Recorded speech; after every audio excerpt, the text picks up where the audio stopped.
एक व्यक्ति था, नाम था दानचंद, लेकिन नाम ही का बस नाम का ही दानचंद था, वास्तव में ये कभी दान करता नहीं था। आज तक जीवन बीत गया, इसने एक पैसा दान नहीं किया, बस नाम था दानचंद। दान करने के लिए न कभी धर्म अनुष्ठान में जाता, न किसी कथा में जाता, न किसी मंदिर में जाता, एक पैसा भी दान देना पड़ जाएगा। इतना कंजूस कि पूछो मत। बगल में ही गंगा नदी बहती थी, न कभी आज तक जीवन में गंगा नहाया था। वहां जाएंगे तो वहां भी पंडा दान मांग लेंगे। पत्नी ने एक बार जिद कर दिया, चले जाओ, सभी गंगा नहाने जा रहे हैं, बस 12 किलोमीटर दूर पर गंगा है, एक बार नहा आओ। बहुत जिद किया पत्नी ने, तब विचार करके जैसे तैसे गया। अब वहां पहुंचा तो देखा हर घाट पर पंडा मिल रहे हैं। जो व्यक्ति आता उसे स्नान कराते, दान कराते, कथा सुनाते, और लोग बहुत दान भी करते। उसने सोचा भगवान आज तो धन गया हमारा, यहाँ से चलो कहीं और किसी दूसरे घाट पर नहा ले। बंधुओं, कंजूसी की भी हद होती है। सारे घाट को छोड़ करके आज मरघट पर पहुंच गया, शमशान घाट पर। यहाँ कोई पंडा नहीं मिलेगा, धीरे से यहीं से नहा करके निकल कर घर चले जाएंगे। भगवान ने भी सोचा, भगवान ने विचार किया, बड़ा कंजूस भगत है, आज इसकी परीक्षा लूंगा। जब जैसे ही वह दानचंद डुबकी लगा करके बाहर निकला, वैसे ही भगवान एक पंडा के रूप में प्रकट हो गए। भगवान ने कहा, यजमान की जय हो। अब यह कांपने लग गया, पता नहीं कितने का चूना लगेगा। कहा, अरे तुम यहाँ कैसे आ गए? पंडा लोग तो उधर रहते हैं। अरे हम बहुत साधारण से पंडा हैं, हमें देखो लोभ वोभ नहीं है। जो लोभी हैं पंडा उधर रहते हैं यजमानों के चक्कर में। हमारी व्यवस्था तो भगवान कर देते हैं, हम यहीं बैठे रहते हैं। साल 2 साल में आपके जैसा कोई बड़ा यजमान आता है और साल भर की व्यवस्था एक ही साथ कर देता है, हम बैठे बैठे भजन करते हैं। अब इसने सोचा, ले भैया अब क्या करूं, थर थर कांपने लग गया, मुझसे नहीं होगा। उसने कहा, पर दान तो करना पड़ेगा। भगवान ने कहा, दान तो देना पड़ेगा। कहा, भैया मुझसे दान नहीं होगा। कहा, कोई बात नहीं, दान तो श्रद्धा का विषय है, जितना इच्छा हो उतना ही कर दो, कोई बात नहीं, 6 महीने का दान दे दो। कहा, इतना भी नहीं दे सकता। कोई बात नहीं, 2 महीने का कर दो व्यवस्था मेरी। कहा, इतना भी नहीं कर सकता। 1 महीने का कर दो। भैया इतना भी नहीं कर सकता। 1 दिन का कर दो। इतना भी नहीं कर सकता। हाथ जोड़ लिया। कंजूसी की भी हद है। अच्छा कोई बात नहीं, अपने मन से बताओ कितना दान दोगे। बहुत विचार किया, विचार करने के बाद बोला, 1 कौड़ी दूंगा। पहले कौड़ी चलता था, अब पैसा रुपया हो गया, पहले कौड़ी चलती थी। 1 कौड़ी दूंगा, लेकिन अभी मेरे पास नहीं है। कहा, तो फिर संकल्प करो, मैं घर आकर के ले लूंगा। संकल्प करो कि तुम मुझे 1 कौड़ी दोगे। अब संकल्प करा लिया भगवान ने।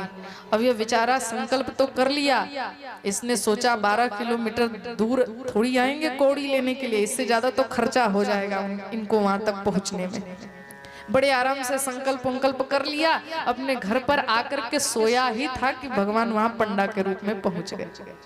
दरवाजा खटखटाया, पत्नी बाहर आई, सारी बात भगवान ने बता दी। जाकर अपने पति से कह दो कि वही पंडा आया है जिसने दान लेने का संकल्प कराया था। पत्नी आई, उस कंजूस से कहा, सुनो किसी पंडे को बुलाया था क्या दान देने के लिए? ये सुनने ही वाला था, नींद फट गई। ले भैया यहाँ भी पहुंच गया, जाओ उससे कह दो कि वो बीमार है, 2-4 दिन तक उठेगा नहीं। कहा, अरे दे करके छुट्टी करो ना। अरे कहा ना, मुझसे 1 कौड़ी निकल नहीं सकता, जाओ उससे कह दो कि वो बीमार है।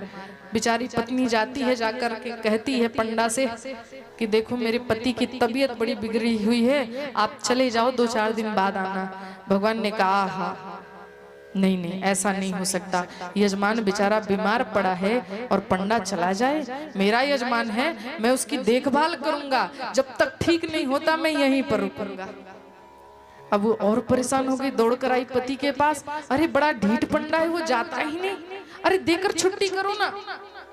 उसने कहा, मुझसे नहीं निकलेगा, ऐसा करो जाओ कह दो कि मर गया, बीमारी थी मर गया, ऐसा जाकर के बोल दो। अरे ऐसे कैसे झूठ बोल दो? कहा, कह दो ना कि चला जाए, मर गया वो। और इसको थोड़ा योग का अभ्यास था, थोड़ी देर के लिए सांस भी रोक लेता था।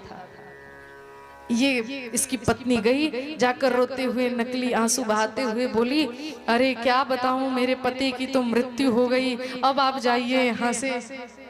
भगवान ने कहा, सुनो, हे भगवान, मेरे आते ही मेरे यजमान की मृत्यु हो गई और तुम मुझे जाने के लिए कहती हो, जब तक अंतिम संस्कार नहीं हो जाता तब तक मैं यहाँ से नहीं जाऊंगा। भगवान भी परीक्षा ले रहे। रुको रुको, अभी गांव भर को बुलाता हूँ, तुम नारी जाति, तब तक तुम शव के पास रहो, हम गांव भर को जुटा करके लाते हैं। भगवान गए, सबको बुला करके लाए, सारे गांव वाले आ गए। इसकी अर्थी बन गई, इस सांस को धीरे से ले लेता और जब सब आते तो रोक लेता था। अब इसको कफन में बांध करके अर्थी पर लिटा दिया गया। अब इसकी पत्नी सचमुच में रोने लग गई। अरे छोड़ दो, ये नहीं मरे हैं, मैं झूठ बोल रही थी, ये नहीं मरे हैं, ये नहीं मरे हैं। सबने पकड़ा, माताओं ने पकड़ा। अब कोई अपना मरे तो कभी विश्वास होता है क्या? सबको लगा, अरे बहन क्या करोगी, ये विधि का विधान है, विश्वास तो नहीं होता लेकिन मरना जीना तो लगा रहता है। बहन संभालो अपने आप को। अरे ये नहीं मरे, अरे ये नहीं मरे, रोते रोते चिल्लाते हुए कह रही है। 4 स्त्रियां पकड़ ली, इसके पति को लेकर सब शमशान चले गए। पीछे पीछे भगवान भी जा रहे हैं। भगवान विचार कर रहे हैं, बाहर आज तक किसी से नहीं हारा, लेकिन बाहर एक कंजूस, आज तुझसे ये परमात्मा भी हार गया। चिता पर लिटा दिया गया, अब तक ये सांस रोका है। भगवान भी आए पंडा के रूप में। भगवान भी खड़े थे, अग्नि देने की तैयारी हो रही थी। भगवान ने कहा, सुनो भैया, कैसा भी था हमारा यजमान था, अग्नि से पहले मैं इसके कानों में मंत्र देना चाहता हूँ। भगवान ने गए उसके कानों में कहा, सुनो भैया, हम तुम्हारे सामने हार गए, ऐसा करो, मैं तुम्हारी परीक्षा लेने के लिए आया था, मैं साक्षात ब्रह्म हूँ, विष्णु हूँ, नारायण हूँ। इसने धीरे से आंख खोली, उसी पंडा को देखा, फिर से आंख बंद कर लिया। झूठ बोलता है, ये तो झूठ बोल रहा है। भगवान ने कहा, भैया मुझे क्षमा कर दो, अब तुम उठ करके बैठ जाओ, मुझे कुछ नहीं चाहिए, बल्कि उल्टा तुम ही वरदान मांग लो। धीरे से कहता है, मांगू ना? भगवान ने कहा, हाँ मांगो। कहा, जो आपने संकल्प कराया था कि 1 कौड़ी तो आप मुझसे लेंगे, आज वह संकल्प तोड़ दो, मैं आपको 1 कौड़ी नहीं दूंगा। भगवान को हारना पड़ा बंधुओं, और भगवान ने कहा, भैया तुम उठकर बैठ जाओ, मुझे 1 कौड़ी तुम्हारा नहीं चाहिए।